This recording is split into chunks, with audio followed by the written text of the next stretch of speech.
पिछली कक्षा में हम लोगों ने 4.1 प्रश्नावली के पूरे क्वेश्चन देख चुके थे। समीकरण को हल करना, उसके उत्तर की जांच करना, ये सब चीज हम लोगों ने सीख लिया है।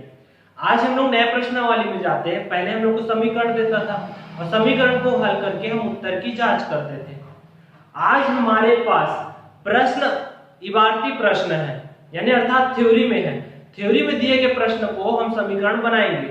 यदि हमको बोलेगा समीकरण को हल करना है उसके बाद, तो उसके पश्चात हल करेंगे, नहीं तो हम उसी प्रकार जैसा बोला जाएगा क्वेश्चन उसी प्रकार हल करेंगे। सबसे पहले क्वेश्चन को समझना है कि क्या बोल रहा है और कैसे समीकरण को बनाना है। तो थोड़ा आराम से चलेंगे क्योंकि हड़बड़ी नहीं है। तो चलिए आते हैं क्वेश्चन में। आप लोगों को क्लासेस अच्छी लग रही होगी तो फ्रेंड्स को भी शेयर कीजिएगा और चैनल को सब्सक्राइब भी कीजिएगा। तो चलिए आते हैं प्रश्नावली 4.2 में।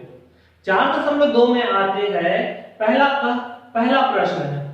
निम्नलिखित प्रश्न करके कुछ दिया हुआ है। निम्नलिखित प्रश्नों में दी गई शर्तों से केवल समीकरण बनाइए। हम लोग को ये जो शर्त है इससे केवल समीकरण बनाना है, हल नहीं करना है, समीकरण बना के बताना है। अब उसको डायरेक्ट समीकरण भी नहीं बना सकते, थोड़ा सा जमाना पड़ेगा। तो चलिए आते प्रश्न में। पहला प्रश्न, किसी संख्या के 2/3 भाग का मान 24 है। किसी संख्या के, हमको संख्या तो पता नहीं है, किसी संख्या बोला है तो हम इस संख्या को मान लेंगे x। हर जो चीज पता नहीं है उसको सबसे पहले क्या करेंगे, मानेंगे। माना वह संख्या क्या है, x है। माना वह संख्या x है। अब बोल रहा है किसी संख्या का 2/3 भाग। अब प्रश्नानुसार जमाएं, प्रश्नानुसार। अब प्रश्नानुसार जो बोल रहा है उसको जमाते हैं। किसी संख्या का 2/3 भाग, संख्या का कितना भाग, 2/3 भाग का मान कितना है, 24 है। संख्या के 2/3 भाग का मान 24 है। अब संख्या क्या माने हैं, x माने हैं, तो ये क्या हो गया, 2/3 गुणित x बराबर 24। इसको जमा के लिख लिए तो 2x/3 बराबर 24। ये हमारा क्या हो गया, समीकरण। और यही हमारा क्या है, आंसर। क्योंकि हमको समीकरण को हल नहीं करने बोला गया, समीकरण को क्या करने बोला गया है, जमा के बताना है, केवल समीकरण बनाना है। तो हम लोगों ने यहाँ था समीकरण बना लिया, हल नहीं करना है इसके आगे। चलिए नेक्स्ट क्वेश्चन पे आते हैं। आप लोग इसको स्क्रीनशॉट लेना है तो ले लीजिए एक बार। नेक्स्ट क्वेश्चन, पिता की उम्र पुत्र की उम्र की दुगनी है तथा दोनों की उम्र का योग 51 है बोल रहे हैं। सबसे पहला चीज वर्ड पे ध्यान दो, पिता की उम्र पुत्र के उम्र की दुगनी है। हर अब हम किसी न किसी को तो मानना पड़ेगा। तो देखो हमेशा जब दो व्यक्ति की बात आएगी तो हम बाद वाले को मानेंगे। क्यों, पिता की उम्र किसकी दुगनी है, बोल रहे पुत्र की, यानी पुत्र छोटा हो गया, पुत्र को मानेंगे तो पिता क्या हो जाएगा, दुगना। तो हम लोग मान लेते हैं, माना पुत्र की उम्र बराबर x वर्ष। अब बोल रहे पिता की उम्र पिता की उम्र पुत्र की उम्र की दुगनी है। तब पिता का उम्र निकाल लेते हैं। पिता का उम्र किसका दुगना है, पुत्र के उम्र का, पुत्र की उम्र का क्या है, दुगना यानी 2 का गुणा। पुत्र का उम्र क्या है, x, तो ये क्या हो गया 2x। पिता का उम्र कितना आ गया है, 2x। अब आते दोनों की उम्र का योग कितना है, 51। प्रश्नानुसार,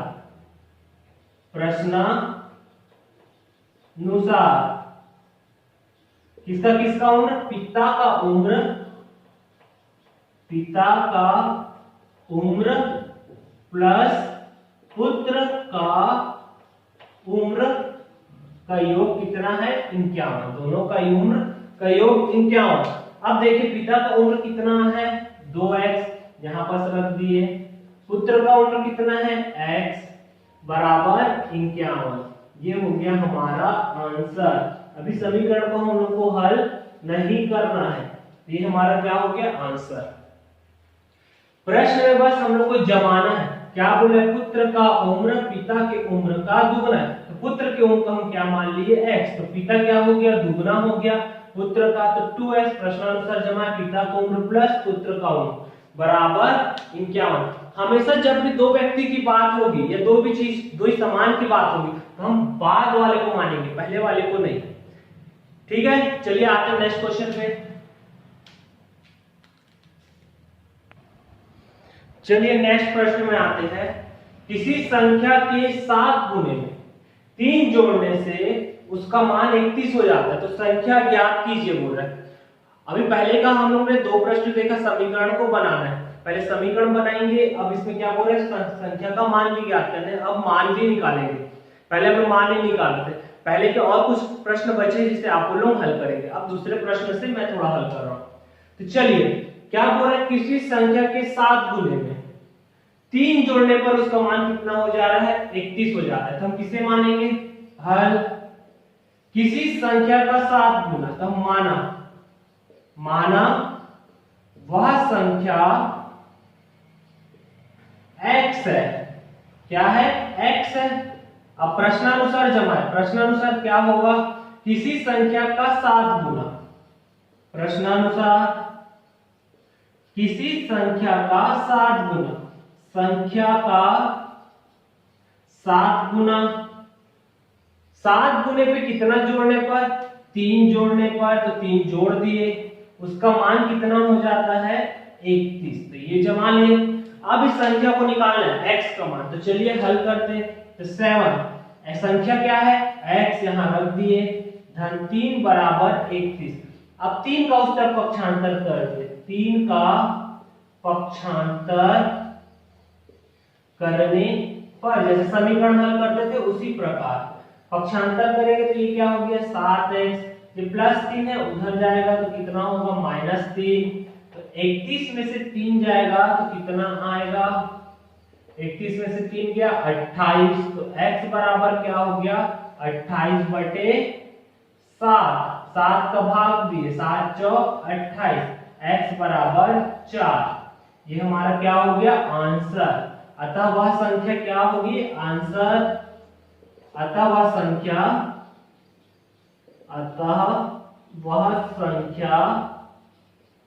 x बराबर 4 है, ये हमारा आंसर।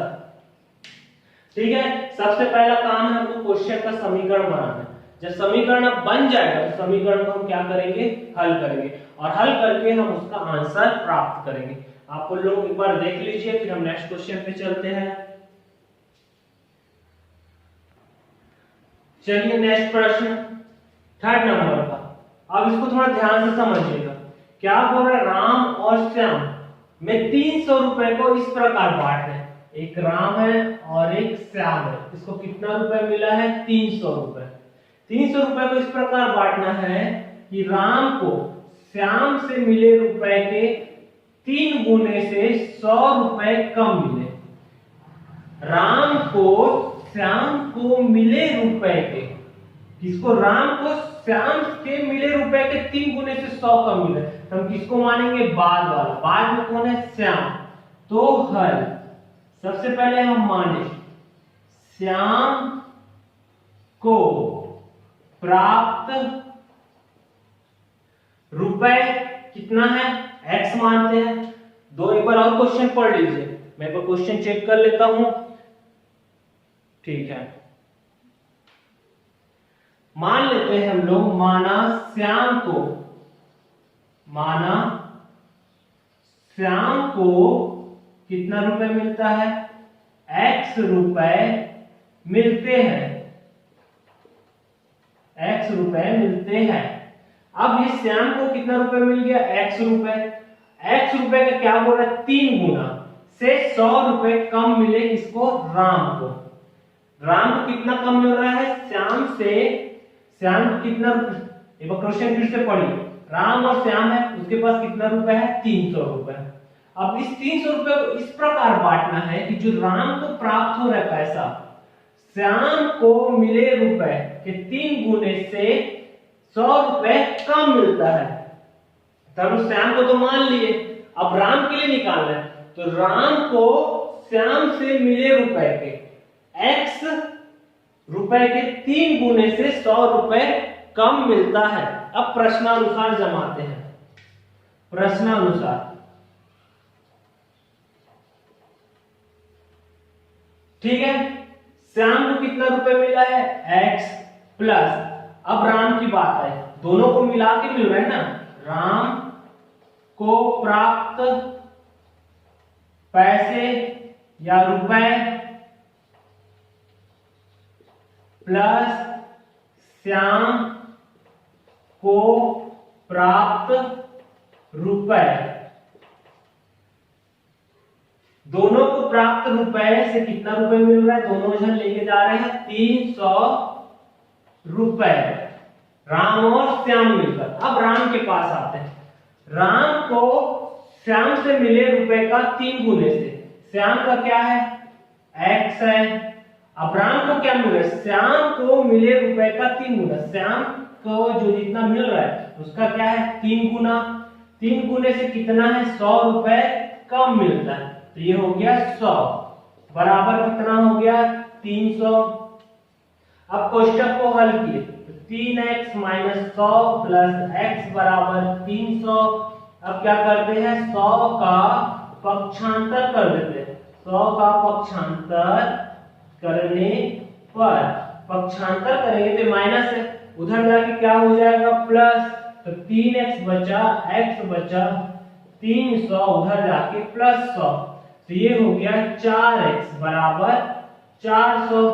तो x बराबर क्या हो गया 400 बटे 4, 4 राम 100 40, तो ये x बराबर हो गया 100 रुपए।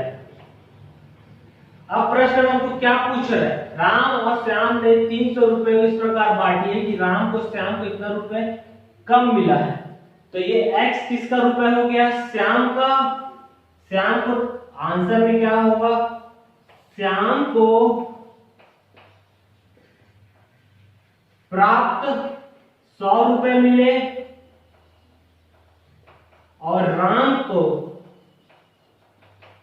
कितना मिलेंगे, टोटल 300 लेके गए थे, 300 में से क्या किए 100 घटा दिए तो कितना मिला 200 रुपए मिले, ये हमारा क्या हो गया आंसर।